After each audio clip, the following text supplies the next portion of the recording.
Non veg சமையல் சொந்தங்களுக்கு வணக்கம். இன்றைக்கி ஒரு ஈஸியான ஈவினிங் ஸ்நாக்ஸ் தான் செய்ய போகிறோம். நம்ம வீட்டில் எப்பவும் இருக்கிற கொஞ்சம் பொருட்களை வச்சு இந்த ஸ்நாக்ஸை செஞ்சு முடிச்சிடலாம். சாயந்தரம் நேரம் டீ குடிக்கும்போது இந்த மாதிரி ஒரு ஸ்நாக்ஸ் செஞ்சு அப்படி ஒரு கடி கடிச்சிட்டு ஒரு டீ குடித்தோம் அப்படின்னா அந்த நேரமே வேறு மாதிரி இருக்கும்.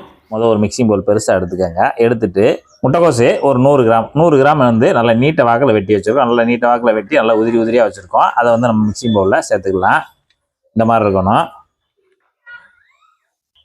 கேரட்டு ஒரு 50 கிராம் எடுத்து நல்லா நீட்ட வாக்கில் நல்லா நைஸாக பொடுசாக நீட்ட வாக்கில் இது போல் வெட்டிட்டு அதையும் உள்ளே சேர்த்துடலாம்.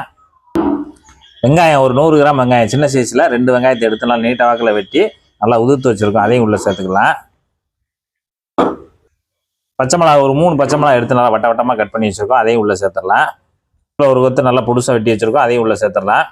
மல்லியில் ஒரு 5 விரல் அளவு நல்லா இந்த அளவு பொடுசாக கட் பண்ணிவிட்டு அதையும் உள்ளே சேர்த்துடலாம். இப்போ இதுக்கு தேவையான உப்பு ஒரு அரை டீஸ்பூன் தூள் சேர்த்துக்கலாம்.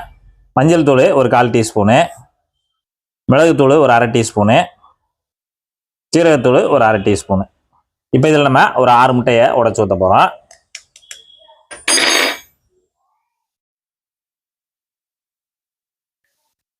இப்போ நம்ம 6 முட்டை உடச்சி ஊற்றியாச்சு இந்த பவுலில். இப்போ ஒரு விஸ்க் வச்சுக்கோங்க. விஸ்க் வச்சுட்டு இப்போ நம்ம ஏற்கனவே போட்டுருக்கக்கூடிய அந்த காய் இந்த முட்டை எல்லாத்தையும் சேர்த்து நல்லா கலந்து விடுங்க. ஒரு 2 நிமிஷமாவது விஸ்க் வச்சு நல்லா கலந்து விடுங்க. நல்லா கலந்தாச்சு. அடுத்து ஒரு பேன் எடுத்து அடுப்பில் வச்சுட்டு அடுப்பு பற்ற வச்சுட்டு இதில் வந்து ஒரே ஒரு டீஸ்பூன் போல் எண்ணெயை சேர்த்துட்டு எல்லா பக்கமும் நல்லா பரப்பி விட்டுருங்க. இப்போ நம்ம ஏற்கனவே இந்த முட்டைக்கோசு வெங்காயம் எல்லாம் போட்டு முட்டை கலக்கி ரெடியாக வச்சுருக்கோம்ல, அதை ஒரு கரண்டிட்ட அப்படி கொஞ்சமாக அள்ளுங்க. அப்படியே நடுவில் வைங்க. நல்லா எப்பயும் போல் ஆம்லேட் மாதிரி நல்லா ரவுண்ட் பண்ணுங்க. மேலே அப்படியே லேசாக லிக்விட மேலே மோந்து ஊற்றுங்க. இது நம்ம கரண்டிட்ட எடுத்து ஊற்றினா தான் சரியாக இருக்கும். அடுப்பு மீடியத்தில் வச்சுக்கிட்டு இப்போ நமக்கு அந்த ஒரு சைடு நல்லா வெந்து வரட்டும். இப்போ நமக்கு ஆம்லேட்டு ஒன் சைடு நல்லா வெந்து வந்துருச்சு ஒரு 2 நிமிஷத்தில். இப்போ நம்ம இதை திருப்பி போட்டுக்கிறோம். நம்ம கரண்டியை வச்சு அந்த ஆம்லேட்டை திருப்பி போட்டுக்கலாம். அப்படியே எடுத்து திருப்பி போட்டுருங்க. இந்த சைடும் ஒரு 2 நிமிஷம் நல்லா வெந்து வரட்டும். இப்போ திருப்பி போட்டு ஒரு 2 நிமிஷம் நல்லா வெந்துருச்சு. இப்போ நம்ம இதை வெளியே எடுத்துடலாம். அவ்வளோதான். தட்டில் இப்படி தனியாக எடுத்துடலாம். மீதி இருக்கிறதையும் இன்னொரு ஆம்லேட்டாக போட்டு எடுத்துக்கலாம். இப்போ நம்ம ஆம்லேட்டு சூப்பராக இந்த மாதிரி சுட்டு வந்தாச்சு. இந்த ஆம்லேட்டை நீங்கள் கத்தி சார்பான கத்தி இல்லைன்னா இந்த மாதிரி கட்டரை வச்சு லேசாக நம்ம அந்த சைடை மட்டும் ஒரு கோடு போட்டு விட்டுறலாம். இப்போ நம்ம வந்து நீட்ட வாக்கில் நம்ம இந்த ரோல் கட்டரை வச்சு அப்படியே நம்ம கட் பண்ணிக்கலாம். இப்போ நம்ம இதை இந்த பக்கமும் அதே மாதிரி அந்த கார்னரை கழிச்சு விட்டுறலாம். லேசாக அந்த கார்னர் மட்டும் கழிச்சு விட்ருங்க. இப்போ இதே போல் இந்த மாதிரி நல்ல சதுர பீஸுகளாக நம்ம கட் பண்ணிக்கலாம். இப்போ நம்ம கட் பண்ணி வச்சுருக்கக்கூடிய துண்டுகளை தனித்தனியாக எடுத்துடலாம். இது போல் நல்லா சின்ன சின்ன பீஸுகளாக தனியாக எடுத்து வச்சுருங்க.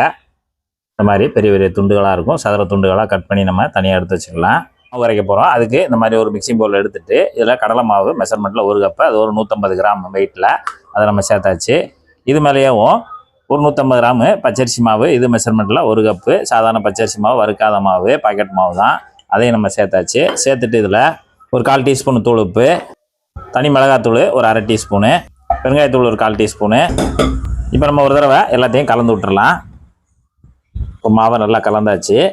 மாவு கலந்து வச்சுட்டு ஒரு 200 ml தண்ணி சேர்த்துக்குவோம். அது சாதாரண தண்ணி தான். ஒரு 200 ml சேர்த்துக்கோங்க. கொஞ்சம் கொஞ்சமாக தண்ணி சேர்த்து நம்ம கட்டி இல்லாமல் கரைச்சி எடுக்கணும். விஸ்க் வச்சு நல்லா கரைச்சிக்குவோங்க. இதுவே நமக்கு ஈஸியாக இருக்கும்.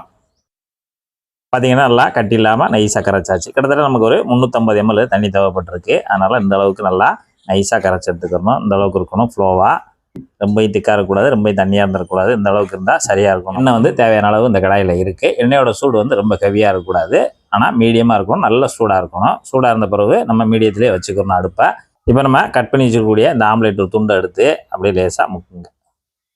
அப்படி ஒரு மாவில் ஒரு பிரட்டிட்டு லேசாக அந்த சைடை மட்டும் லேசாக வலிச்சு விட்டுட்டு அப்படியே சூடான எண்ணெயில் போட்டுருங்க. நம்ம ஆம்லேட் வந்து நல்லா இந்த மாதிரி விரப்பாக இருக்கணும். நம்ம சொன்ன மெத்தடில் போடும்போது நல்லா விரப்பாக இருக்கணும். ரொம்ப குலைவாகவோ ரொம்ப இதாக இருந்துச்சு திக்னஸ் இருந்தால் தான் நமக்கு நமக்கு உடையாமல் நல்லா பஜ்ஜி போட்டு வர்றதுக்கு சூப்பராக இருக்கும். ஒரு ரவுண்டுக்கு தேவையான ஒரு 6 பஜ்ஜியை மட்டும் நான் உள்ளே போட்டிருக்கேன். இப்போ நமக்கு மீடியமான ஹீட்டில் நமக்கு நல்லா வந்துட்டு இருக்கு. இப்போ ஒரு சைடு பார்த்தீங்கன்னா நல்லா வந்துருச்சு ஒரு 2 நிமிஷமாக. இப்போ அதை திருப்பி விட்டுக்கலாம். இந்த மாதிரி திருப்பி விட்டுருங்க. இந்த பக்கம் நல்லா வெந்து வரட்டும். இப்போ அங்கிட்டு இங்கிட்டுமா திருப்பி விட்டு சூப்பராக நமக்கு ரெடி ஆகிடுச்சு. ரெடி ஆகிறதுக்கு கிட்டத்தட்ட ஒரு 4 நிமிஷம் தான் ஆகும்.